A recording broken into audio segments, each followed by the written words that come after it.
क्यों सावन का महीना आता है, क्यों भादो का महीना, क्यों कुंवार का महीना, क्यों कार्तिक का महीना आता है। ये जितने भी चतुर्मास के अंतर्गत 4 महीने हमको जो प्राप्त होते हैं, ये चतुर्मास के प्रारंभ का जो श्रावण का महीना होता है, ये हमारी कई योनियों को समाप्त कर कर परमात्मा के चरणारविंद में स्थान प्रदान कर देता है।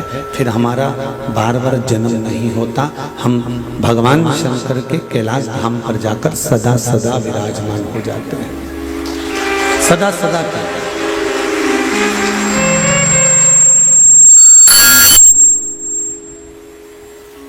हमारे जन्म का फिर कोई कारण ही नहीं होता। तेरी कृपा बिना न हिले एक भी अणु लेते हैं श्वास, तेरी कृपा से तनो तनो। हे गंगाधार मुक्ति द्वार ओंकार तू, भोले ओंकार तू। आयो शरण तिहारी शंभो तार तार तू। बखान क्या करूं मैं राखों के ढेर का, बखान क्या करूं मैं राखों के ढेर का। चपटी भभूत में है खजाना कुबेर का। हे गंगाधार मुक्ति द्वार ओंकार तू, भोले ओंकार तू। आयो शरण तिहारी शंभो तार तार तो। बाबा संपूर्ण ब्रह्मांड में, संपूर्ण विश्व में, मृत्यु लोक में, चाहे जलचर हो, चाहे थलचर हो, चाहे वायुचर,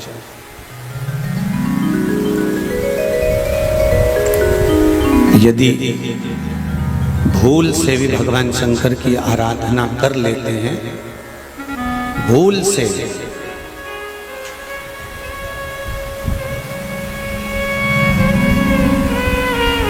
एक साधारण से प्रसंग में हम लोग श्रवण करते हैं कि एक चोर चोरी करने के लिए शंकर जी के मंदिर में जाता है और शिव मंदिर में चोरी के लिए गया था।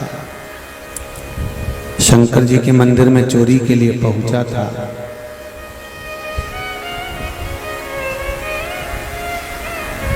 जलाधारी को निकालने के लिए कोई स्टूल या कोई टेबल उसको नहीं मिली, गला पकड़ रहा है, स्टूल या टेबल उसको नहीं मिली और वो शिवलिंग के ऊपर चढ़ गया।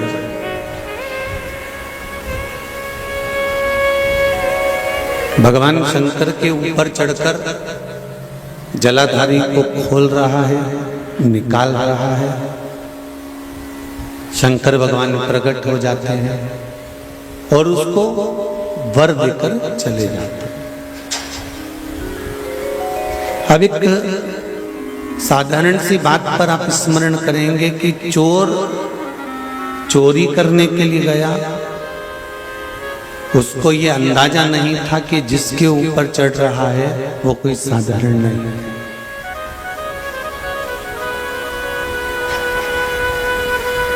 अंदाजा कब लगता है? जब हमको कुछ प्राप्त हो जाता, जब हमको कुछ मिल गया तब हमको अंदाजा लगा कि यहाँ से हमें प्राप्त हुआ है।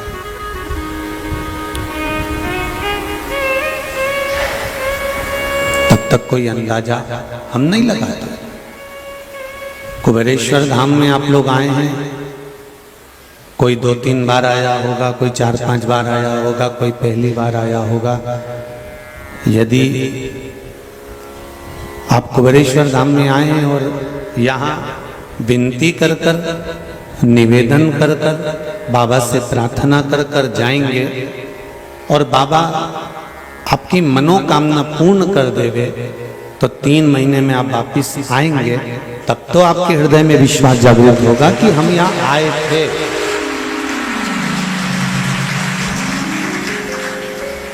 तब तो विश्वास जागेगा कि हम यहाँ पहुंचे थे और बाबा ने हमारी सुनी। और आए चले गए, इसीलिए कहते हैं एक होती है प्रार्थना और एक होता है ध्यान।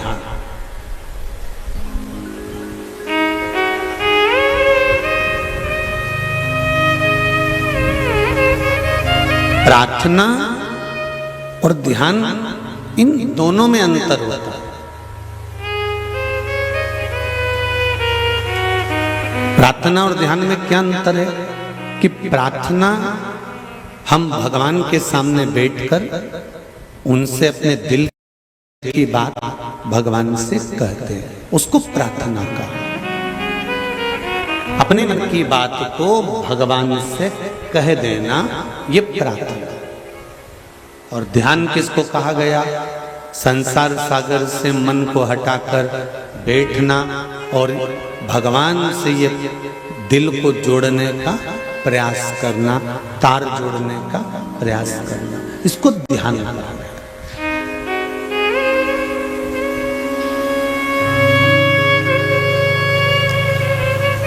श्री उद्धव जी महाराज ने गोपियों को यह बात कही थी कि तुम गोपियों में कितनी गोपी हैं जो भगवान कृष्ण का ध्यान करती हैं।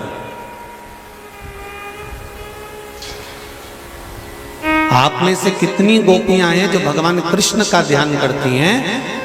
तो गोपियां हाथ जोड़ के बोली, ध्यान लगाने तो बैठती हैं पर हमारे घर का मक्खन लेके वो चले जाता है।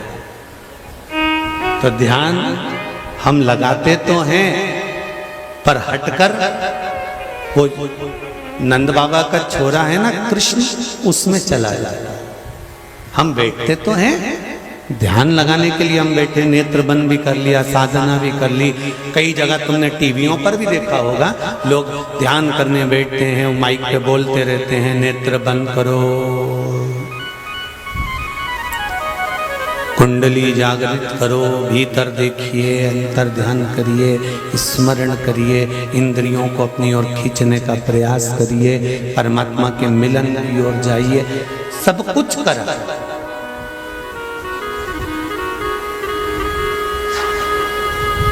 प्रार्थना और ध्यान में अंतर केवल एक है।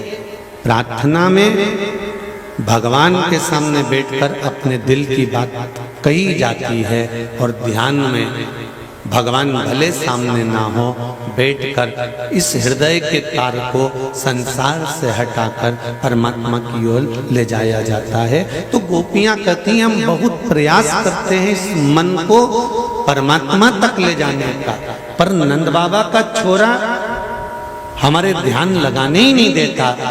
तो उद्धव जी ने कहा फिर तुम क्या करती हो? तो भगवान कृष्ण की बात को गोपियों ने कहा। गोपियां कहती हैं कि हमारा कृष्ण कहता है जब तुम्हारा मन ध्यान में ना लगे तो अपने दिल की बात प्रार्थना के रूप में मुझसे कह दिया करो, मैं स्वीकार करूं।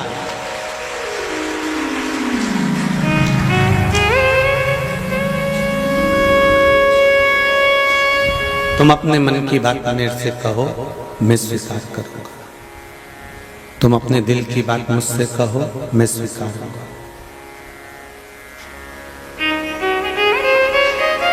हम प्रार्थना के माध्यम से भगवान से अपने दिल की बात ही तो कहते हैं, अपने हृदय की बात ही तो कहते हैं।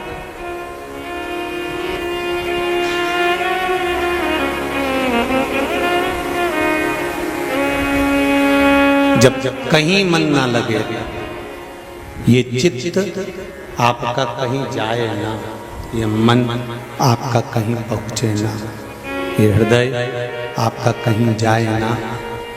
बहुत प्रयास कर लिया आपने भी ध्यान लगाने का, आराधना करने का, जब नहीं लगे तब शिव महापुराण की कथा कहती है, फिर ध्यान मन ना लगे तो हाथ में पकड़ो एक लोटा जल और पहुंच जाओ देवाधिदेव महादेव के पास, और वहां जब जल समर्पित करो तो दिल से उससे प्रार्थना करना, तेरा ही दिया मैंने खाया पिया है, तेरा शुक्रिया है, तेरा शुक्रिया है।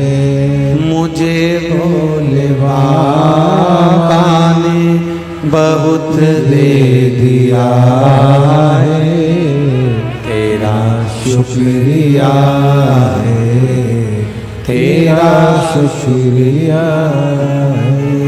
मुझे शिव के द्वारा प्राप्त। एक पत्र में एक भाई ने लिखा है, देखिए,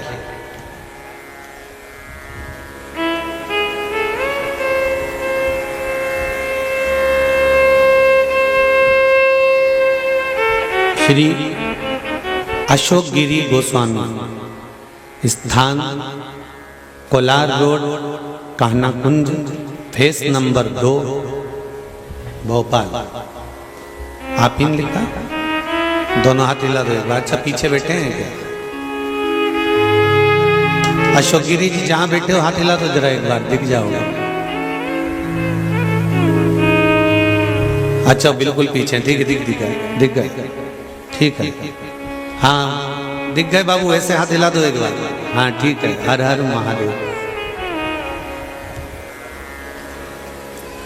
गुरुदेव, कुबेरेश्वर धाम की क्या महिमा बताऊं, जितना भी बताऊं मेरे लिए तो बहुत कम है।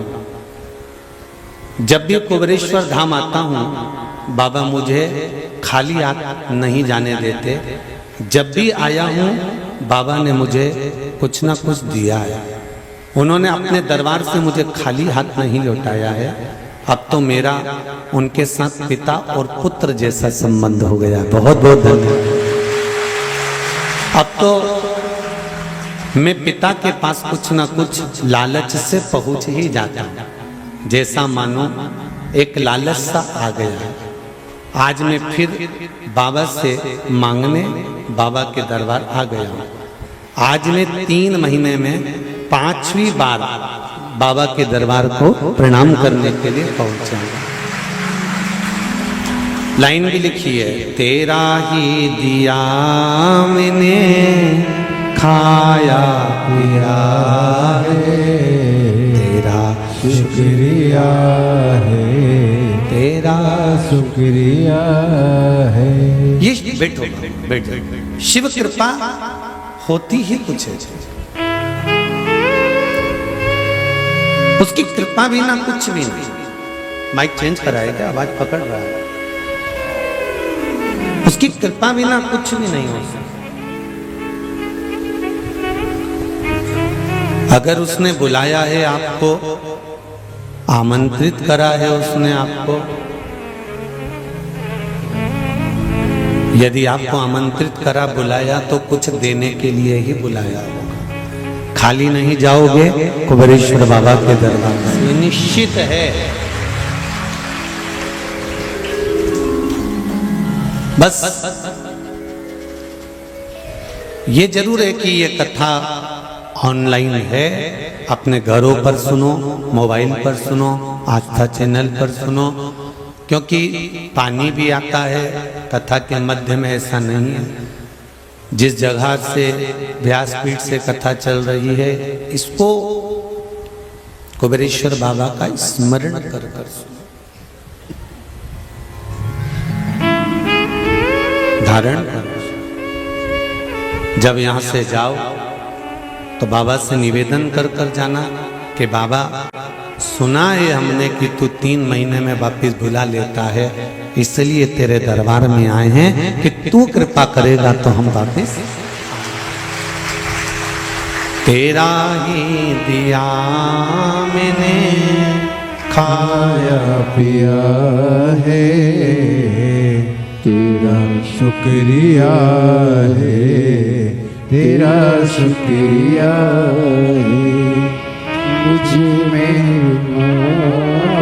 ने बहुत दे दिया है, तेरा शुक्रिया है, तेरा शुक्रिया है। ये जायदाद दी है, औलाद दी, मुसीबत में हर वक्त इमदाद दी है। तेरा ही दिया मैंने खाया पिया है, तेरा शुक्रिया है, तेरा शुक्रिया है। शिव कृपा के बिना कुछ नहीं मिल सकता। संसार सागर में जन्म लिया और जन्म लेने के बाद उसकी भक्ति को धारण नहीं किया तो वो बेकार है, उसका कोई मोल तत्व, उसका कोई महत्व ही नहीं है।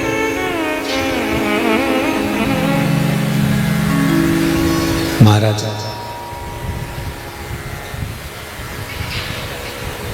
शिव कथा कर रही है, प्रार्थना दिल की बात देवाधिदेव महादेव से कह रहे हैं। ये प्रार्थना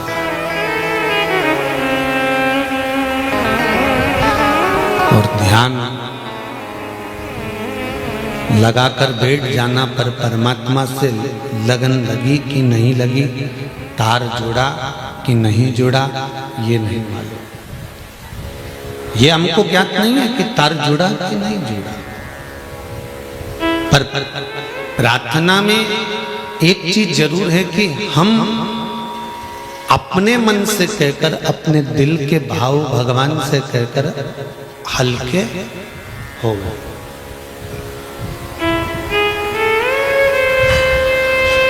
दिन भर की जो बात होती है ना, दिन भर का जो भाव होता है, पत्नी अपने पति से कह देती है। क्यों कहती है?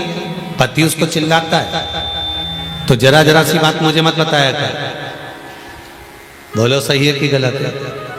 पति चिल्लाता है कि तू जरा जरा सी बात मुझे मत बताया कर, जरा जरा सा बात का टेंशन मुझे मत दिया कर, जरा जरा सी बात को लेकर मत बैठा कर, जरा जरा सी बात मुझसे मत कहा कर।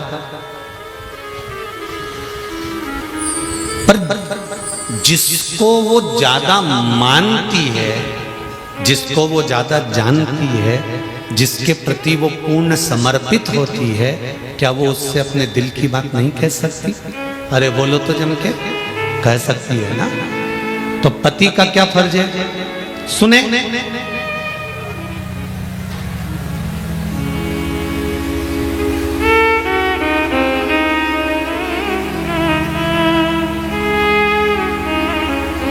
पत्नी पति से दिल की बात कह रही है क्योंकि वो उसको अच्छे से जानती है और अपने हृदय से उसको चाहती है, इसलिए थोड़ी थोड़ी सी बात को भी वो कह देती है, कहने का प्रयास कर देती है। जैसे एक पत्नी का भाव होता है कि वो अपने पति से कह देती है, उसी तरह एक भक्त का भाव होता है, वो अपने भोलेनाथ से दिन भर की बात कही देती है। एक भक्त का भाव है।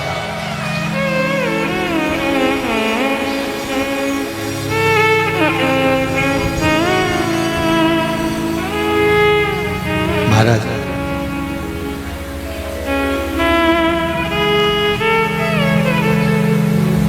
पति सुन लेता है और सुनने के बाद में क्या करता है, जब समय आता है तब सुनी हुई बात का जवाब समय पर देता है। और पत्नी क्या कहती है, तुम तो तुम्हारी मम्मी को कुछ बोलते ही नहीं हो, तुम तुम्हारे भाई को कुछ कहते ही नहीं हो, तुमने तो उसको कुछ कहा ही नहीं, मैंने 3 दिन से तुमको रोज एक बात कह रही हूं, परंतु तुम्हारे मुंह से आवाज तक नहीं निकलती। बोलो सही है कि गलत है? पत्नी पति से कह रही है कि मैं 3 दिन से रो रही हूं, 3 दिन से कह रही हूं, 4 दिन से कह रही हूं, परंतु तुम मेरी बात को सुनते हो, अनसुना कर देते हो। तुम मेरी बात को सुनकर अनसुना कर देते हो, तुम मेरी बात का जवाब ही नहीं देते हो, तुम मेरी बात सुनते ही नहीं हो। पति रोज सुनता है पर जवाब रोज नहीं देता। जवाब कब देता है? जब समय आता है। उसी तरह तुम परमात्मा से रोज जाकर प्रार्थना करो, रोज जाकर निवेदन करो, पर परमात्मा भी रोज सुनेगा। पर चौका और छक्का लगाने के लिए एक बैटमैन भी इंतजार करता है, तो शंकर भगवान भी इंतजार करता है कि कब चौका और कब छक्का। रिटर्न नहीं आ रहा है भाई से, कब चौका और कब छक्का लगाना।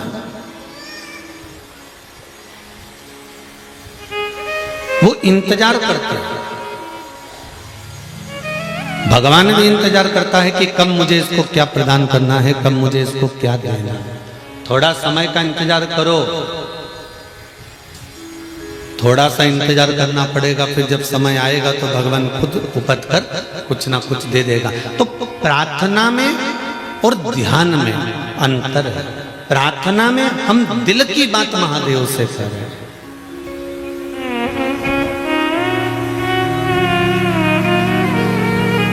प्रार्थना में हम दिल की बात, हृदय की बात भगवान देवाधिदेव महादेव से कह रहे हैं। और ध्यान में हम लगाने का प्रयास भी कर रहे हैं, तो हो सकता है नहीं लगे। ध्यान नहीं लगा, परमात्मा नहीं मिला, पर प्रार्थना में कहकर छोड़ दिया, प्रार्थना में कहकर दूर हट गए।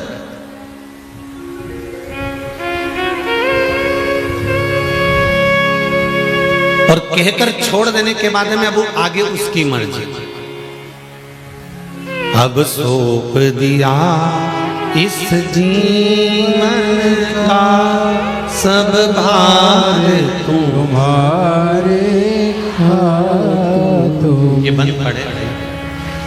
अब सौंप दिया इस जीवन का सब भार तुम्हारे हाथों में, हे हार तुम्हारे हाथों में, और जीत तुम्हारे हाथों में। हम दिल की बात भगवान देवाधिदेव महादेव से कहकर छोड़ देते हैं कि अब तुम्हारी मर्जी, अब तुम करो मत।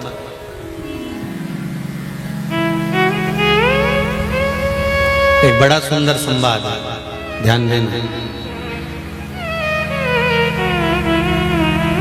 एक बार देवाधिदेव महादेव के सामने, जैसे कल कथा में था ना कि चंचुला देवी शंकर भगवान के सामने जाकर खड़ी हो जाती है और चंचुला देवी ठहाका लगाकर हंसती है, और शंकर भगवान उसको समझाते हैं, उपदेश देते हैं और उसको शिव महापुराण तत्व का महत्व समझा देते हैं।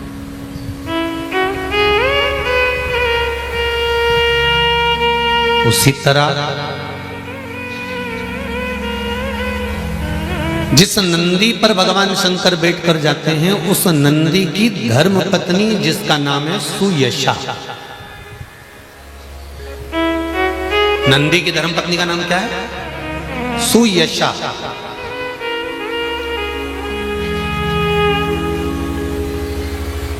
ये सुयशा नंदी की धर्म पत्नी एक बार नंदी से कहती है, स्वामी मृत्यु लोक पर आप भगवान शंकर के साथ में नित्य प्रति रहते हैं, शिव जी के साथ आप भ्रमण करते रहते हैं, पर मेरा मन है कि आप शंकर भगवान के साथ में रहें, शंकर भगवान का जहां शिवालय रहे उस जगह पर तुम भी विद्यमान रहो, तुम भी विराजमान रहो। मेरा मन है कि मैं आपको देवाधिदेव महादेव के चरणों में देखना चाहती हूं, हर पल, हर घड़ी, हर क्षण।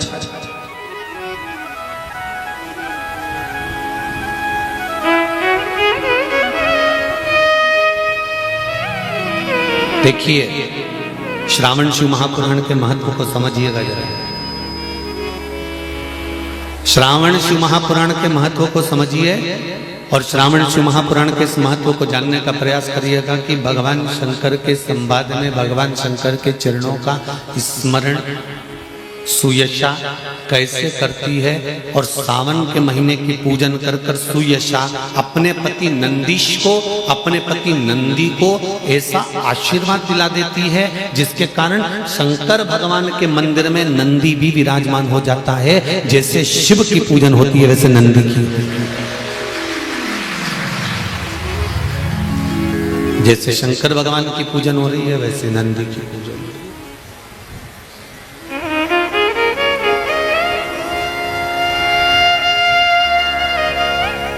भगवान की आरती में एक लाइन आती है, काशी में विश्वनाथ विराजते नंदी ब्रह्मचारी, भोले नंदी ब्रह्मचारी,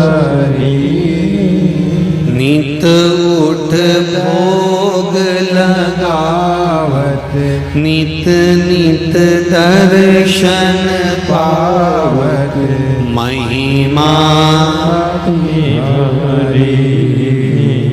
ओम जय शिवा ओम।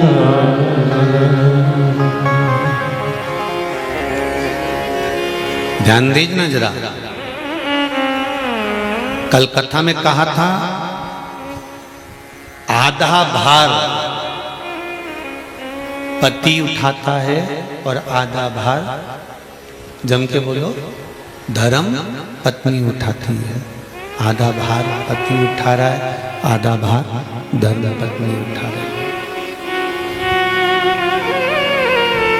पति कभी इस अंदाजे में मत रहना कि तुम अकेले के बल पर तुम उन्नति की सीढ़ी पर चढ़ रहे हो।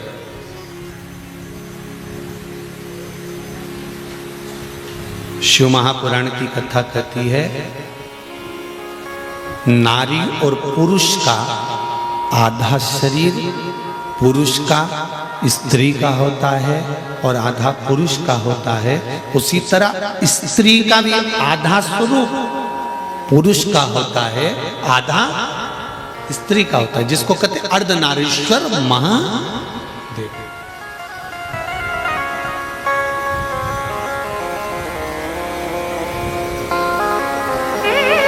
आधा भार नारी उठा रही है, आधा भार पुरुष उठा रहा है, आधा भार पति उठा रहा है, आधा पत्नी उठा रही है।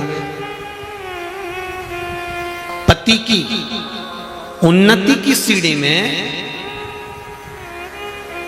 उसके व्यापार की उन्नति हो, चाहे उसके वैभव की उन्नति हो, उसकी उन्नति की सीढ़ी में उसकी धर्म पत्नी का भी आधा अंश रहता है।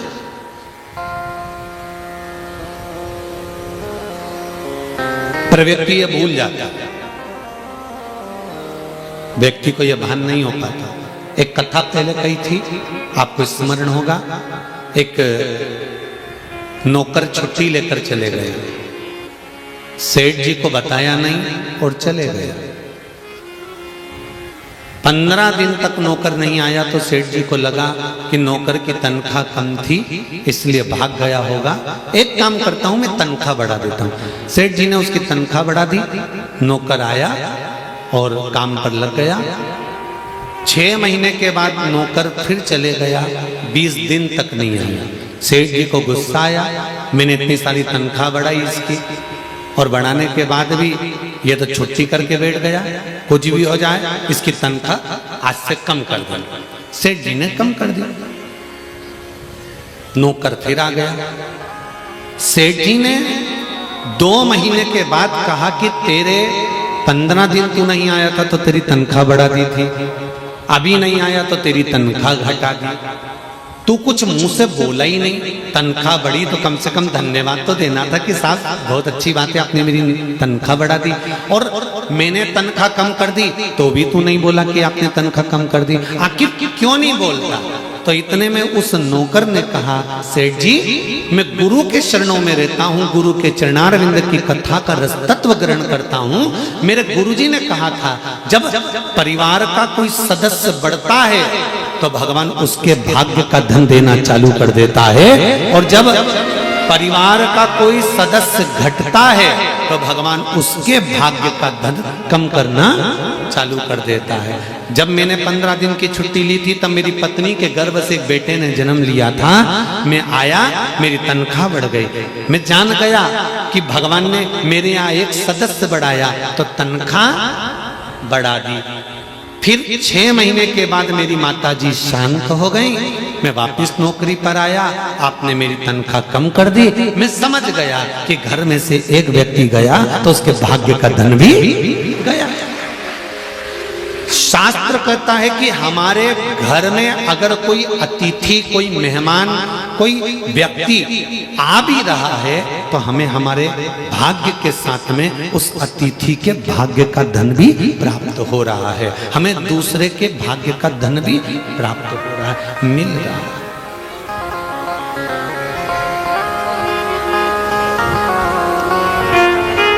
पति ये ना सोचे, जितने लोग आस्था चैनल पर कथा सुन रहे हैं, जितने लोग फेसबुक और यूट्यूब पर कथा सुन रहे हैं, पत्नियां ये ना सोचिए कि आप अपने भाग्य का लेकर चल रही हो, नहीं, पति के भाग्य का भी आधा आपको मिल रहा है। और पति ये ना सोचे कि सब मेरे भाग्य का है, नहीं, आधा धर्म पत्नी के भाग्य का है। नंदी की धर्म पत्नी सुयशा अपने पति को शंकर के मंदिर में, शिवालय में देखना चाहती है, हर पल, हर घड़ी, हर क्षण।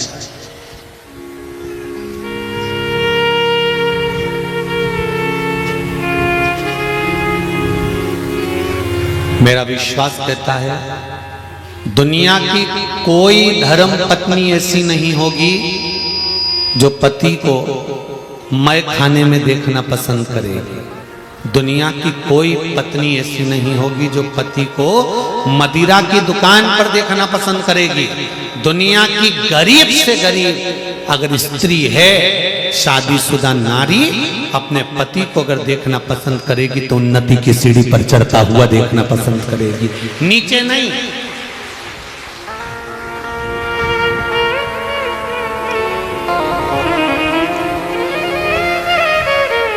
एक धर्मात्मा धर्मपत्नी पति को सत्संग में, मंदिर में, देवालय में, अनुष्ठान में, पूजन में, पाठ में, यज्ञ में, अनुष्ठानों में बैठा देखकर प्रसन्न होती है। और वो तो कहीं कहीं की ऐसी जगदम्बा होती हैं जिनका पति अगर पूजन करने जाए, मंदिर जाए, तो जगदम्बा का मुंह फूल जाता है। तुम्हें जब देखो जब मंदिर, जब देखो जब कथा, जब देखो जब सत्संग, जब देखो जब सीओर, जब देखो जब यहाँ, जब देखो जब उज्जैन, जब देखो जब ओमकारेश्वर, जब देखो जब केदारनाथ। कभी मुझको लेकर गोवा तो गए नहीं। वो तो कहीं कहीं की ऐसी होती है जो पति पर क्रोध करती है और कहती है मुझे ऐसी जगह लेकर जाओ, वैसी जगह लेकर जाओ। नहीं तो एक धर्म को अपनाने वाली, सनातन धर्म से जुड़ी हुई अगर एक नारी, एक स्त्री, एक धर्म पत्नी अगर भगवान से प्रार्थना करती है कि मेरा पति भी धर्म से जुड़ा रहे, सनातन धर्म से जुड़ा रहे, सत्संग करता रहे, भजन कीर्तन करता रहे, सावन के महीने में मैं उनके साथ गाड़ी पर बैठ कर जाऊं, किसी शंकर के शिवालय में जाकर पूजन कर कर आऊं, मेरा पति मुझे साथ में लेकर भगवान शंकर के मंदिर जाए, मेरा पति मुझे साथ में लेकर कुबेरेश्वर धाम लेकर जाए, मेरा पति मुझे साथ लेकर उज्जैनी महाकाल का दर्शन कराने लेकर जाए, ये धर्म पत्नी की लालसा होना चाहिए।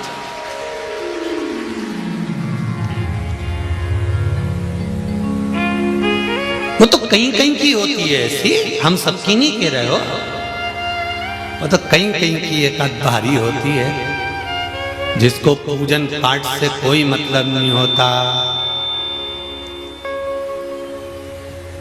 उसको पूजन पाठ से कब मतलब होता है? जब उसके शरीर में कोई भारी रोग हो गया, तब कहेगी अब मैं भगवान के मंदिर जाऊंगी। ये उसी में का हाल है जिसके मुंह में बत्ती सी नहीं होती। चने खाना है तो पहले बत्ती सी फिट करता है, फिर जम के तो बोलो, चने खाता है, उसके बाद फिर निकाल के रख देता है।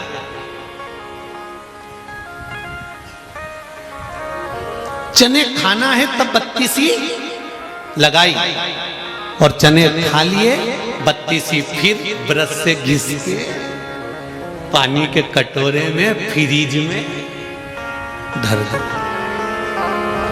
ये उसी में के लोग हैं।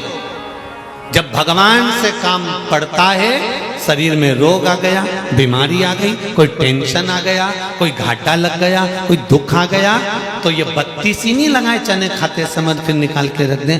दुनिया के लोग ऐसे ही हैं। जब तकलीफ आती है तब महादेव के चरणों में जाकर खड़े हो जाते हैं और काम निकला महादेव को, काम निकला फिर बोल रहा, काम समा फिर बोल।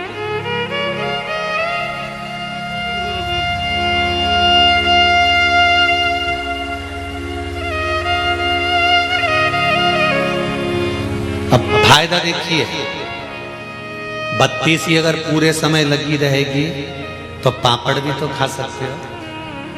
बत्ती सी पूरे समय लगी रहेगी तो मूंगफली का दाना भी खा सकते हो। और बत्ती सी अगर पूरे समय लगी रहेगी तो काजू और बादाम भी खा सकते हो। बार बार निकालो काहे को कि फ्रिज में रखना पड़े और चना खाने के समय फिर लगाना पड़े। उसी तरह एक बार काम हो गया, काम होने के बाद भगवान को फिर भूल गए, फिर काम हो गया, फिर दुख आया, फिर पहुंच गए। उससे अच्छा है सारी समस्या का हल एक लोटा जल। प्रतिदिन हम लगा कर रखे बत्ती सी, प्रतिदिन जाते रहे देवती देव महादेव के प्रतिदिन।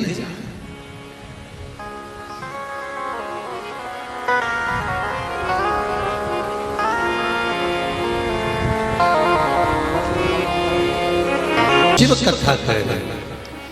ऐसी कोई धर्म पत्नी नहीं जो पति को गंदी जगह पर देखना पसंद करेगी या बेकार जगह पर देखना पसंद करेगी। धर्म पत्नी वो है जो पति को श्रेष्ठ जगह पर देखना पसंद करे, अच्छी जगह पर। कोई कोई हो सकता है जो गलत जगह पर देखना पसंद करे, पर धर्म पत्नी, श्रेष्ठ धर्म पत्नी कभी पति को गलत जगह देखना पसंद नहीं करती। बोलो सही है कि गलत है? उस अच्छी जगह पर देखे, श्रेष्ठ।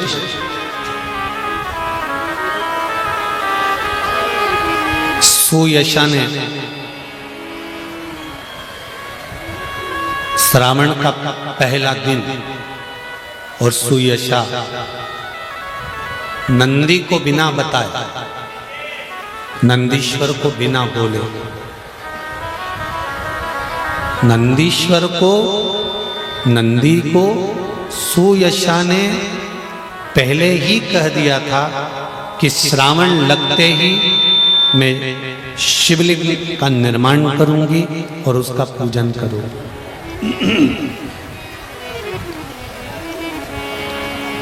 शिवलिंग का निर्माण करूंगी और मैं शंकर भगवान का पूजन करूंगी। ये सुयशा ने नंदीश्वर को बोल दिया।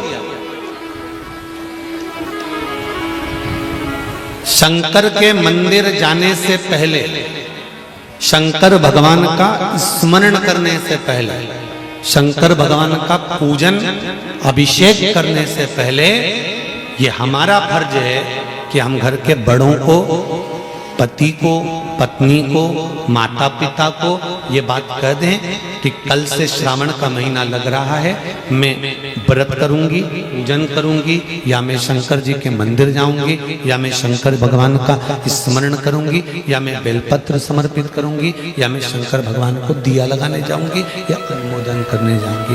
ये अपने हृदय से, अपने चित्त से, अपने मन से आप कह दें। शंकर भगवान की पूजन छुपाकर कभी नहीं करेंगे। कोई गलत काम करने थोड़ी ना जा रहा। कहां जा रहे हो? एक जैसे ये अशोक गिरी जी गोस्वामी कोलार रोड वाले भोपाल वालों ने कहा ना कि शंकर को मैंने पिता मान लिया है और मैं उनका पुत्र हूं। आता हूं वो कुछ ना कुछ मुझे देकर भेज देता है। पहले भी कहा था पिता की गोद में बैठोगे खाली नहीं उठोगे, या तो वो जेब का पेन दे देता है या 5 रुपए निकाल कर बाप अपने बच्चे को पोते को देकर भेजता। अपने पोता पोती को दादा भी गोदी से ऐसे ही नहीं उठा देता। अपनी गोदी से माता पिता भी बच्चे को ऐसे ही नहीं उठा देते, कुछ ना कुछ देकर भेज देते।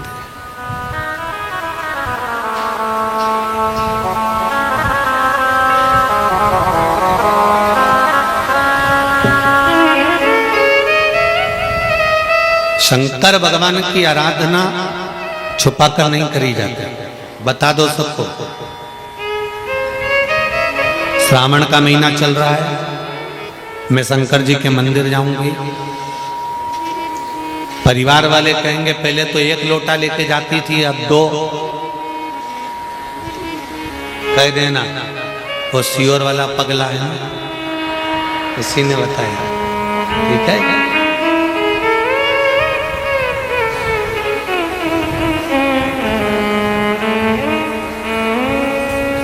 क्या होगा 2 लोटे से? तो उसको कह देना दिन में ड्यूटी करो और रात की भी ड्यूटी करो, तनख्वाह डबल मिलती कि नहीं मिलती? अरे बोलो तो जम के, मिलती है ना। कभी कभी शरीर में कोई ऐसा रोग आ जाता है जिस रोग को मिटाने के लिए डॉक्टर भी 2-3 तरह की गोली दे देता है। तो मरीज पूछता है क्या ये 2-3 गोली रोज खाना पड़ेगी? डॉक्टर कह देता है 5-7 दिन खा लो, महीने भर खा लो, इसके बाद में तो 1 गोली पे लाके छोड़ दूंगा, और वो 1 गोली रोज खाते रहना तो कभी बीपी शुगर ऊंचा नीचा नहीं होगा। ऐसे ही बोलता है ना, 1 गोली पे लाके छोड़ दूंगा, पर अभी शरीर में रोग ज्यादा है, बीमारी ज्यादा है, कष्ट ज्यादा है, इसलिए गोली तो 2 लेना पड़ेगा। उसी तरह जीवन में दुख ज्यादा है तो श्रावण महीने में लोटा तो 2 लेना ही पड़ेगा। जब रोग मिट जाए, कष्ट मिट जाए, तकलीफ समाप्त हो जाए, दुख चले जाए, तकलीफ चले जाए, कष्ट चले जाए, दुख चले जाए, रोग चले जाए, बीमारी चले जाए, जब तकलीफें हट जाए तब 1 लोटा जल लेकर आप शिव मंदिर की ओर जा सकते हो। तब आप भगवान शंकर के पास जा सकते।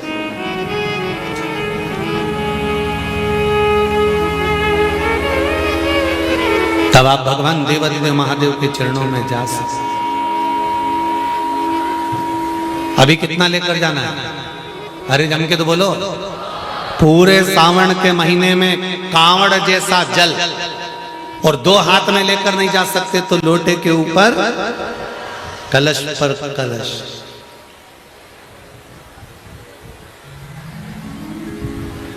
मत्थे पे मटकी मटके पे झारी, तो कहे ना झारी पर भी झारी, डबल 2।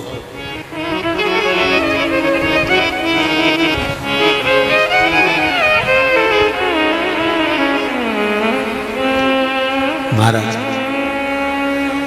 परिवार वालों से छुपाना नहीं है कि हम शंकर भगवान की कैसी आराधना कर रहे हैं। परिवार वालों को बताकर जाना कि हम शंकर भगवान के मंदिर जा रहे हैं। परिवार वालों को बताकर जाना कि मैं महाकाल राजा के दर्शन करने जा रहा हूं। परिवार वालों को बताकर जाना कि मैं काशी विश्वनाथ का दर्शन करने जा रहा हूं। परिवार वालों को बताकर जाना कि मैं शिव का स्मरण करने जा रहा हूं। छुपा कर नहीं। महाराज शिव कथा कर रहे हैं, शंकर भगवान का स्मरण कर रहे हैं। सुयशा नंदी को बताकर नहीं गई। हाँ, एक दिन पहले नंदी को कह दिया था कि मैं श्रावण का महीना लगते ही शिवलिंग का निर्माण करूंगी, उसका पूजन करूंगी, उसकी आराधना करूंगी, उसकी चाकरी करूंगी। और मैं चाहती हूं ये आराधना, ये चाकरी मैं अपने लिए नहीं कर रही। सुयशा किसके लिए कर रही है? नंदीश्वर के लिए। पति एक बात को समझ जाए, धर्म पत्नी चतुर्थी का व्रत खुद के लिए नहीं कर रही है। धर्म पत्नी छठ का व्रत खुद के लिए नहीं कर रही है। धर्म पत्नी हरतालिका तीज, छोटी तीज, बड़ी तीज का व्रत खुद के लिए नहीं कर रही है। धर्म पत्नी अगर कोई व्रत तप साधना कर रही है तो वो अपने पति के लिए कर रही है कि उसकी उम्र बढ़े और वो जीवन में आगे बढ़े, उसको यश की प्राप्ति, उसे यश। महाराज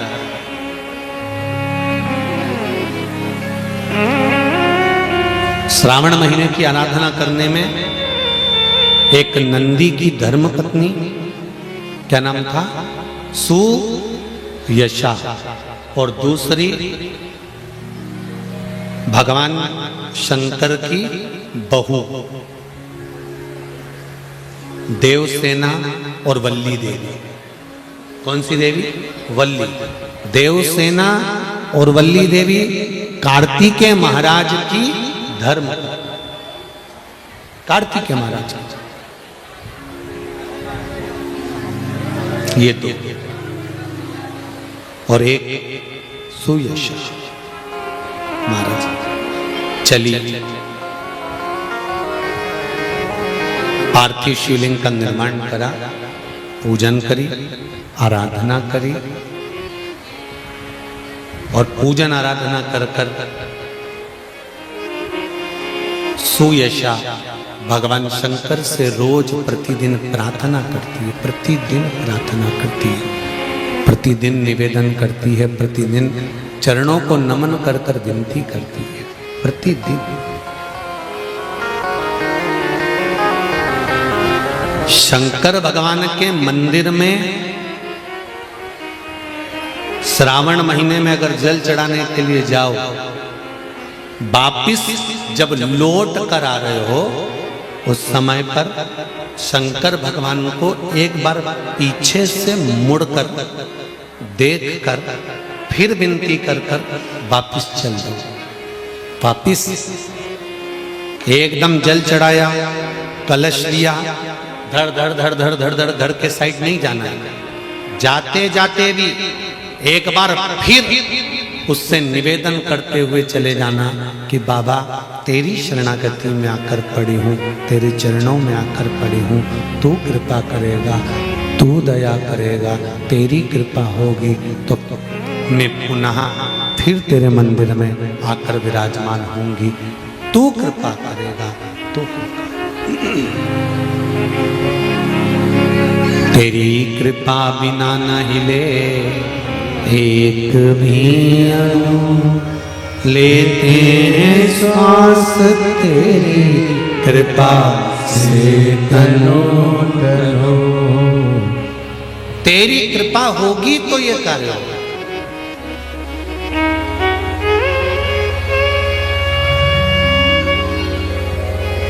और तेरी कृपा नहीं होगी तो मैं यहां आ भी नहीं सकता। ये तेरी करुणा से मैं यहां पहुंची हूं, तेरी दया से मैं यहां आया हूं, और तेरे बल पर यहां पहुंचा, तेरे बल। महाराज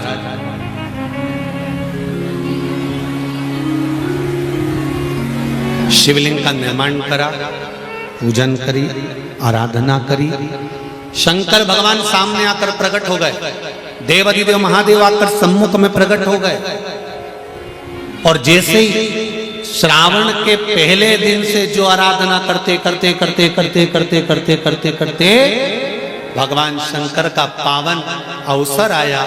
शिव जी प्रकट होकर कहते हैं, अरे सुयशा, जब तेरा पति नंदी मेरे साथ में रहता है, सुयशा तेरा पति नंदी मेरे साथ में विराजमान है, मेरे साथ रह रहा है, तो तूने किस कामना से मेरी आराधना करी? कामना क्या है? तुमको बड़ा दो भाई, कामना क्या है ये बताओ।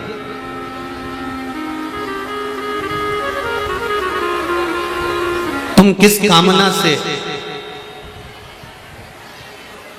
किस कार्य के लिए तुम मेरी आराधना कर रहे हो? सुयशा कहती है, बाबा मेरा पति नंदीश्वर आपके साथ हर पल हर घड़ी साथ रहता है, बस एक कृपा कर दो। क्या कृपा ये कर दीजिए कि मेरे पति को आपके शिवालय में स्थान दे दीजिए। शंकर भगवान ने कहा, इतनी सी बात? नंदी मैं तुझे वर देता हूं, जहां शंकर का शिवलिंग होगा उसके सामने नंदी जरूर होगा, ये मेरा वर तुझे बता। श्रावण के महीने में चढ़ाया गया जल कभी खाली नहीं जाता। जी जी याद रखना।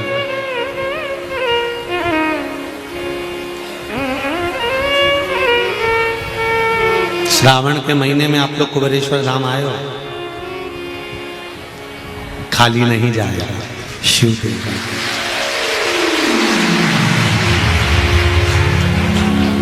एक लोटा जल भरकर आपने कुबेरेश्वर बाबा को चढ़ाया है, एक लोटा जल भरकर आपने कंकर शंकर को समर्पित करा है, एक लोटा जल भरकर भगवान शंकर को समर्पित कर कर जा रहे हो, तो ये अंदाजा लगा कर रखना कि खाली नहीं जाएगा।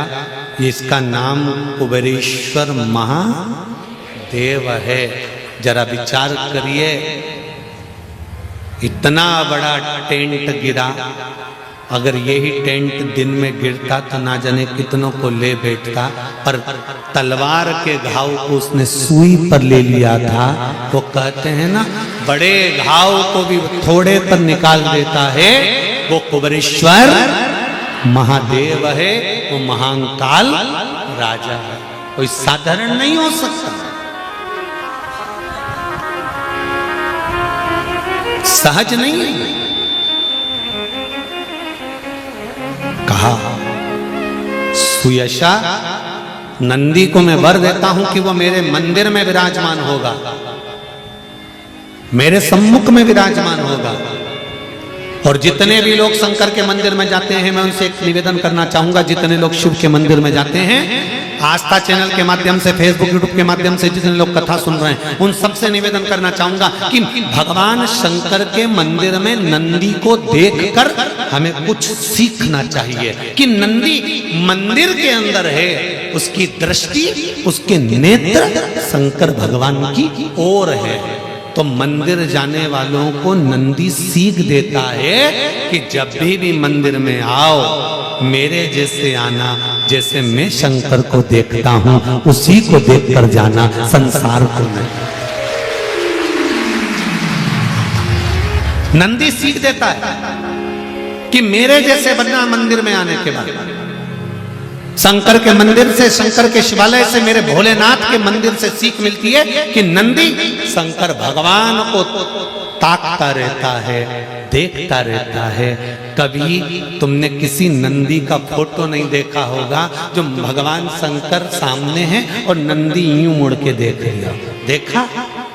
पर तुम जितने नंदी की बहनों बैठी हो ना, और जितने नंदी के भाई लोग बैठे हैं, ये जब जब शंकर के मंदिर जाएं और भगवान के अभिषेक चल रहा है, ये जल चढ़ा रही है, इतने में कोई आवाज लगा देना, नमामि शंशान निर्वाण रूपम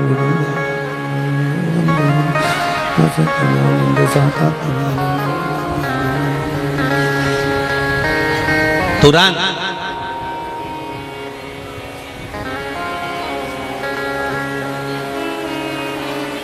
और अगर नंदी ऐसा करता तो शंकर भगवान के मंदिर में जो नंदी है वो ऐसा करता तो तुम जल चढ़ाने आई और तुमने घंटी बजाई और बजाते से नंदी पीछे पलट के देख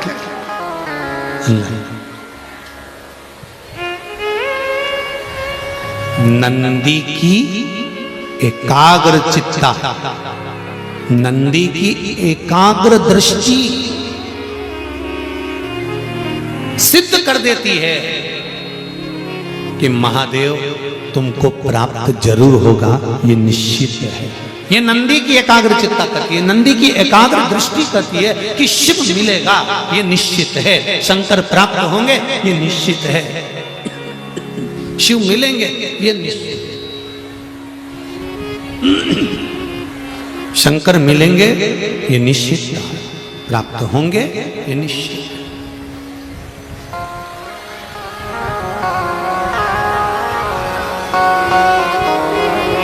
तो शिव मंदिर में जाकर क्या करना है? पलट के देखना है? नहीं। अभी आपको कथा में कहा था कि शंकर जी को जल चढ़ाने के बाद जब तुम निकल कर जाओ तब शिव को पलट कर देते। क्यों?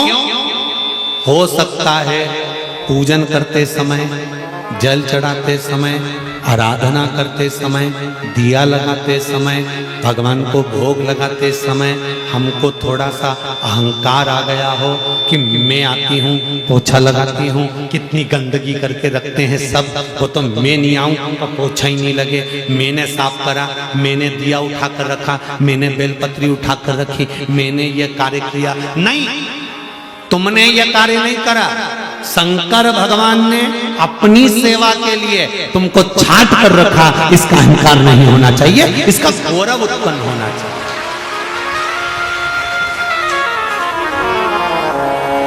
तुमको इसका गौरव उत्पन्न होना चाहिए कि मुझे देवाधिदेव महादेव ने अपनी सेवा के लिए रखा। देवाधिदेव महादेव ने मुझे अपने लिए रखा। अब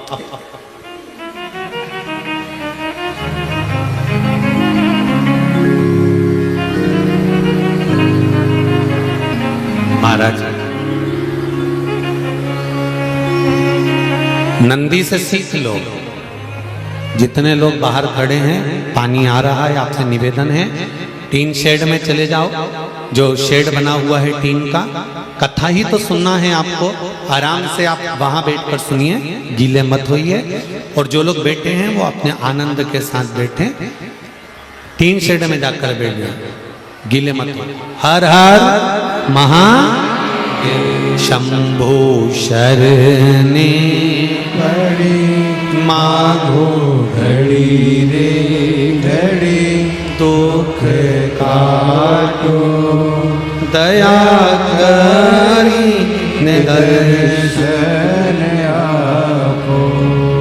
अरे कर ले प्रभु से प्यार फिर पछताएगा, झूठा है संसार धोखा। शिव भक्ति की ओर अग्रसर हो, शंकर भगवान के चरणारविंद की ओर अग्रसर हो जाओ। सुयशा के कहने पर भगवान देव आदिदेव महादेव ने नंदीश्वर को वर प्रदान कर दिया। हे नंदी, मैं तुझे वर प्रदान करता हूं कि जिस स्थान पर मैं विराजमान होऊंगा नंदी, उस स्थान पर तू भी मेरे सम्मुख में विराजमान रहेगा, तू मेरे सम्मुख में रहेगा। हर हर महादेव, तू मेरे सम्मुख में रहेगा, तू मेरे सामने रहे। और जीजियों, शंकर भगवान से, ये शिव मंदिर से और नंदी के दर्शन से ये हमें सीख लेना चाहिए कि भगवान के मंदिर में जब जाओ तो भगवान से मतलब रखो। भगवान के मंदिर में जाओ तब शंकर भगवान के ऊपर दृष्टि रखो, भगवान से नैन मिलाने का प्रयास करो, संसार के लोगों से नहीं। क्योंकि हम मंदिर तो जाते हैं पर हमारा मन भटक जाता है। हम मंदिर जा रहे हैं पर हमारा मन भटक रहा है। हम भगवान के धाम पहुंच रहे हैं पर हमारा मन भटक रहा है। हमारा मन वहां तक नहीं पहुंच पाता, हमारा मन उस चिदानंद प्रभु तक, हमारा मन उस परमात्मा तक नहीं पहुंच पाता। भगवान के चरणार बिंद का स्मरण सुख प्रदान करे तो समझ लो वो स्मरण है, आनंद है, वो सुख, अविरल भक्ति, मुक्ति, जीवन का सुख प्रदान करने वाली, आनंद देने वाली है, जीवन की एक आनंदता को प्रकट करने वाली। सुयशा भगवान देव अधिदेव महादेव की भक्ति में लगती है और नंदीश्वर को भगवान शंकर के शिवालय में, शंकर भगवान के मंदिर में स्थापित करवा देती है। वो धर्मपत्नी सुयशा, धर्मपत्नी सुयशा। आप में से कितने लोग हैं जो घर में से जल लेकर जाते हैं शंकर भगवान को चढ़ाने? सभी लोग ले जाते हो? जब घर के मटके में से, परिंडे में से, बाल्टी में से, टंकी में से, घर के हंडे में से जब एक लोटा जल लेकर जाते हो ना, उस समय पर आपके मन में ये भाव प्रकट होना चाहिए कि हमारे घर में हम देव अधिदेव महादेव को जल चढ़ाने के लिए जा रहे हैं। हे शिव शंकर, अगर घर में पितृदोष है, कालसर्प दोष है, वास्तु दोष है, या मेरे घर के अंदर कोई भी दोष है, एक लोटा जल जब मैं आप पर समर्पित करूं तो मेरे देव अधिदेव महादेव हमारे घर के सारे रोग, दोष, बीमारी, कष्ट को दूर कर देना और तेरे चरणार बिंद का जल देकर हमारे घर को पवित्र कर देना। तेरे चरणों का जल हमको प्राप्त हो जाए जिससे हमारा जीवन सार्थक हो जाए। घर से जल लेकर जाओ तो ये कहकर जाओ कि हमारे कुछ दोष होंगे पूर्व के, कुछ पाप कर्म होंगे पूर्व के, वो तेरे दरवाजे पर जल चढ़ाने से मिट जाएंगे। जब वहां से आओ तो थोड़ा सा जल लाते हो साथ में, थोड़ा सा जल कलश में 2 बूंद 4 बूंद जो भी तुम लेकर आते हो वो लाकर घर में छींटते हुए प्रवेश करो। क्यों? क्योंकि हमारे घर का कोई दोष होगा, बाबा को जल चढ़ाने से वो मिट जाएगा और बाबा के चरणार बिंद का जल लाकर घर में छींटने से लक्ष्मी और वैभव बढ़ जाएगा। ये उसकी कृपा से है, ये उसकी दया से है, ये उसकी करुणा से है। महाराज, श्रावण का महीना चल रहा है। सावन के महीने में कार्तिकेय महाराज की धर्म पत्नी देवसेना और वल्ली देवी, कौन कौन है? जम के बोलो जरा। देवसेना और वल्ली।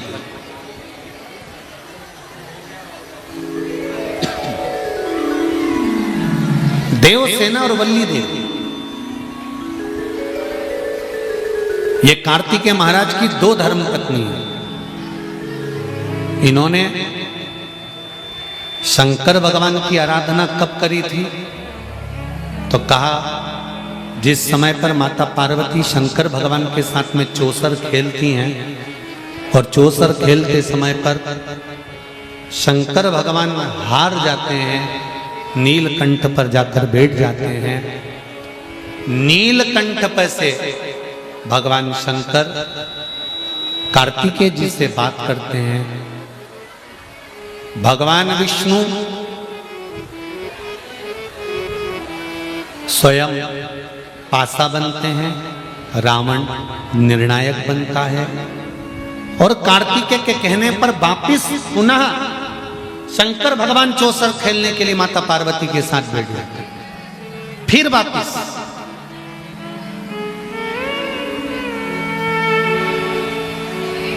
और शंकर भगवान जब माता पार्वती के साथ चौसर खेलने वापिस बैठते हैं, पुनः विराजमान जब हो जाते हैं, फिर बैठ जाते हैं, तब पार्वती मैया जब हारती हैं तो पार्वती जी के मन को ये लगता है कि हारने का कारण क्या है।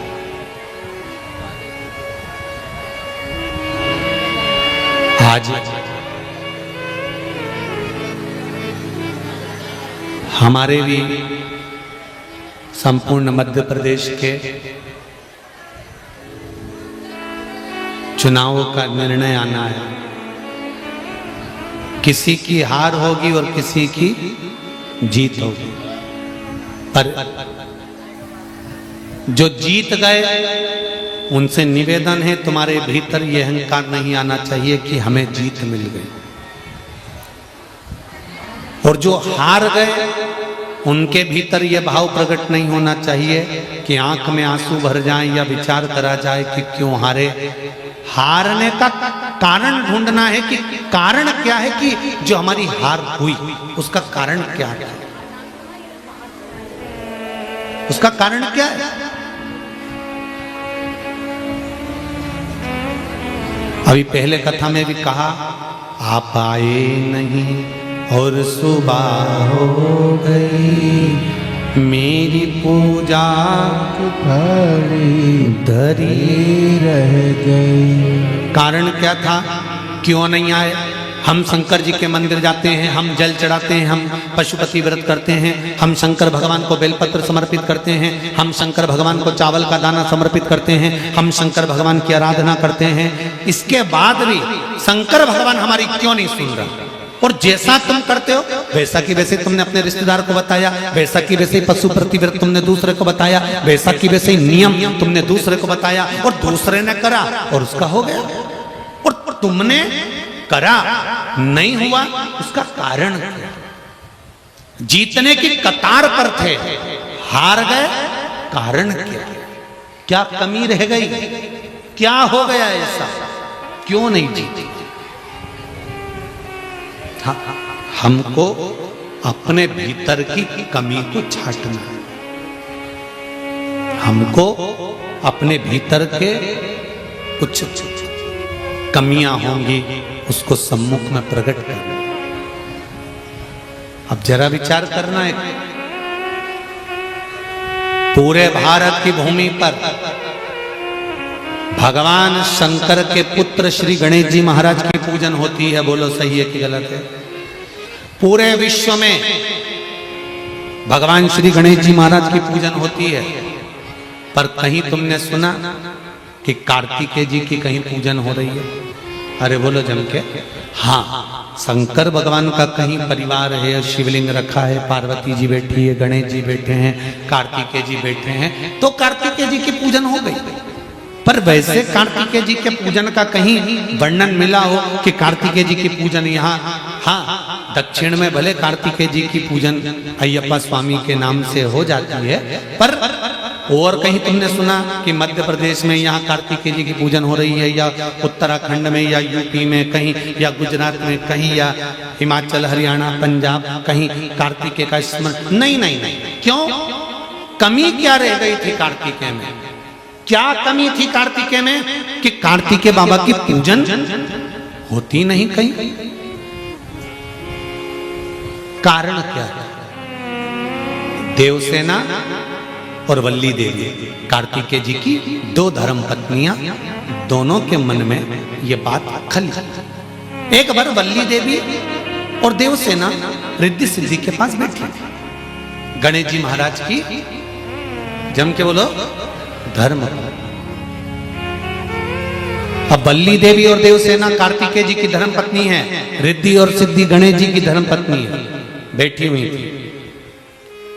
देवरानी और जेठानी जब एक घर में रहती है ना, तो उनके जो दुख सुख होते हैं ना, वो एक दूसरे के लिए होते हैं। अगर तकलीफ आती है, दूसरा बाद में आता है, पेट दुखेगा, तुम किसी को फोन लगाओगे, मित्र दोस्त परिवार वाले बाद में आएंगे, पहले चाहे जेठानी चाहे देवरानी कितनी भी बुरी से बुरी भी होगी, एक ही घर में रह रही होगी, दुख होगा, सबसे पहले उठकर भले खड़ी हो जाएगी, नी दवाई देगी, नी पानी देगी, पर खड़ी तो होगी ना, उतना भी बहुत है। खड़ी हो गई ना बहुत। रिद्धि सिद्धि बैठी हुई है, बल्ली देवी उठकर, बल्ली देवी उठकर आई। देखिए जरा, बल्ली देवी एक आदिवासी राजा की पुत्री है और देवसेना इंद्र की पुत्री है।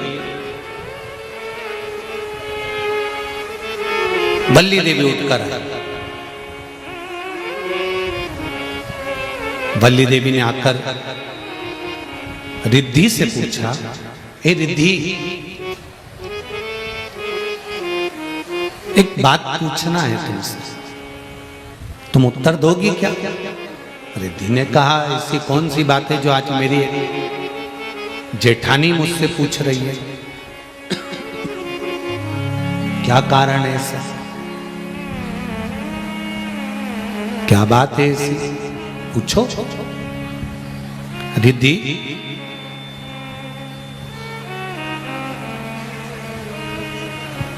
संपूर्ण विश्व में तुम्हारे पति श्री गणेश जी की पूजन होती है और मेरे पति षडानंद कार्तिकेय की पूजन नहीं होती। उसका कारण क्या है? बल्ली देवी ने जैसे ही प्रश्न खड़ा करा, उसी समय में देवसेना आकर खड़ी हो गई। उसका कारण क्या है? इतने में रिद्धि जवाब देती तो सिद्धि ने आकर कहा, उसका एक कारण है, जिस समय पर हमारे सास ससुर शिव और पार्वती चौसर खेल रहे थे, उस समय पर कार्तिकेय स्वामी झूठी भगवान विष्णु को पासा बनाकर, रावण को निर्णायक बनाकर शंकर भगवान के सम्मुख में और पार्वती जी के सम्मुख में कार्तिकेय बाबा उनको लेकर खड़े हो गए। ये जो झूठा झूठा पासा बनाया गया, ये किसी दूसरे ने नहीं बनाया था, कार्तिकेय स्वामी ने बनाया था। ये झूठा झूठा जो निर्णायक रावण को बनाया गया था, ये किसी दूसरे ने नहीं बनाया था, ये कार्तिकेय स्वामी ने बनाया।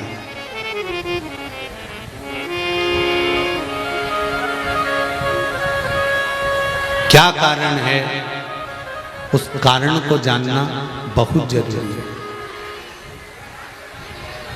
हम शिव मंदिर जाते हैं, हम शंकर के मंदिर जाते हैं, हमारी पड़ोसन शिव मंदिर जाती है, शंकर के मंदिर जाती है। हमने उसको बताया और उसके पशुपति व्रत सफल हो गए।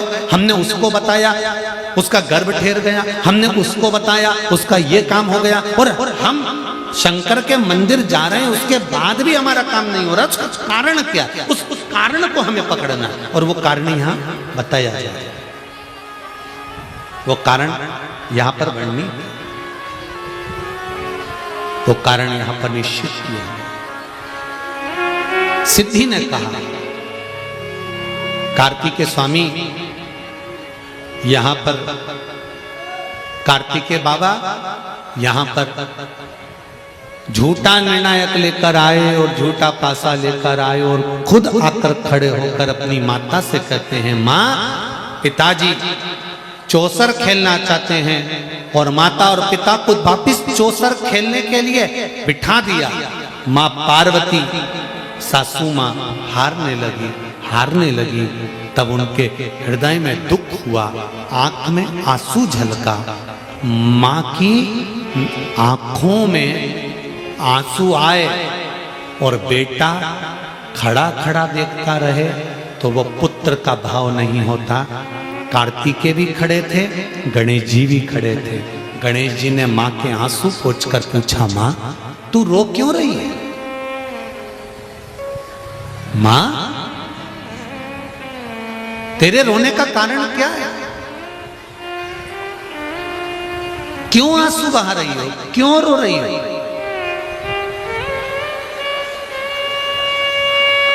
तुम्हारे नेत्रों में रुदन क्यों है मां? ये कारण क्या है जो तुम रो रही हो? किस लिए? मां ने कहा, गणेश पहली बार मैं हार रही हूं, आज तक मैं हारी नहीं, पहली बार हार रही हूं गणेश। समझ में नहीं आ रहा मैं क्यों हार रही हूं। गणेश जी ने अपने चूहे को भेजा, पता करो कि मेरी मां क्यों हार रही है। चूहे ने जाकर पता करा, अगर हमारी हार हुई है, अगर हम जीत नहीं पाए तो हमें क्रोध नहीं करना है, हमें रोना नहीं है, हमें किसी पर ब्लेम नहीं करना है। हमें ये पता लगाना है कि हार का कारण क्या है। हार का कारण कोई दूसरा नहीं होगा, हार का कारण अपन खुद भी हो सकते, अपन स्वयं। मैं हार क्यों रही हूं जरा पता करो।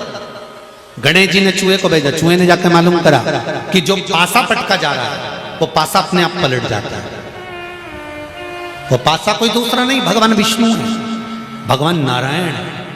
निर्णय देने वाला लंकाधिपति रावण है, इनको लेकर आने वाला षडानंद कार्तिक है। पार्वती मैया को क्रोध आ गया, पार्वती माता ने श्राप दे दिया, एक कार्तिके, एक कार्तिके तुम मेरा पुत्र होकर मेरी गोदी में खेलने के बाद भी तुम मेरा नहीं हो सका। मैं तुझे श्राप देती हूं कार्तिके कि कहीं तेरी पूजन।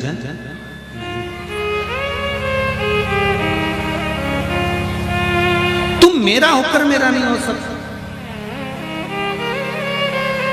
बहुत ध्यान देना महाराज, जिस घर में माँ बाप की इज्जत नहीं होती, उस घर में देखना कभी बरकत नहीं होती।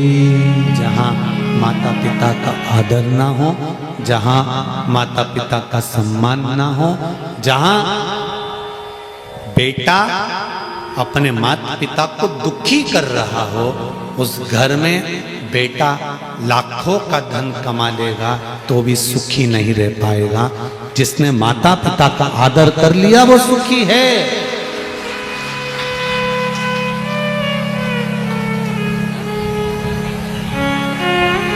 जिसने माता पिता का आदर करा, सम्मान करा, संसार सागर में वो सुखी हो गया।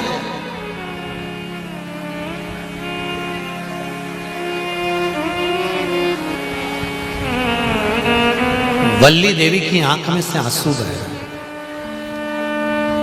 देव सेना भी रो रही है। देव सेना की भी आंख में आंसू हैं और वल्ली देवी की भी आंख में आंसू हैं। क्या हमारे स्वामी ने माता पार्वती के साथ झूठ बोला? हाँ, इसलिए माता पार्वती का श्राप लगा।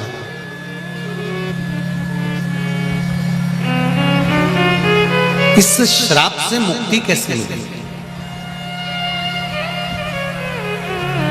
अगर जीवन में दुख लिखा हुआ है, तुम्हारे भाग्य में कष्ट लिखा हुआ है, माना तुम्हारे जीवन में दुख लिखा है, कष्ट लिखा है, तकलीफें लिखी है, बीमारी लिखी है, माना सारी दुनिया का दुख तुम्हारे ऊपर आ गया है, इस दुख का निवारण क्या हो?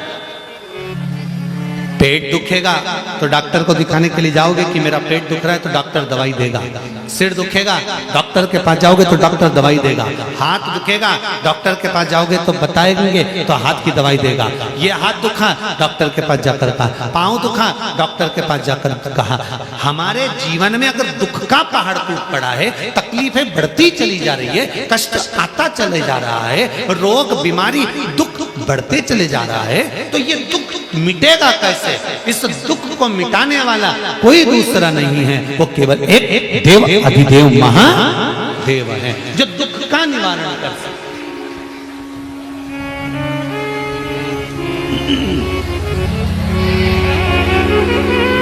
जो दुख का निवारण कर सकते। तो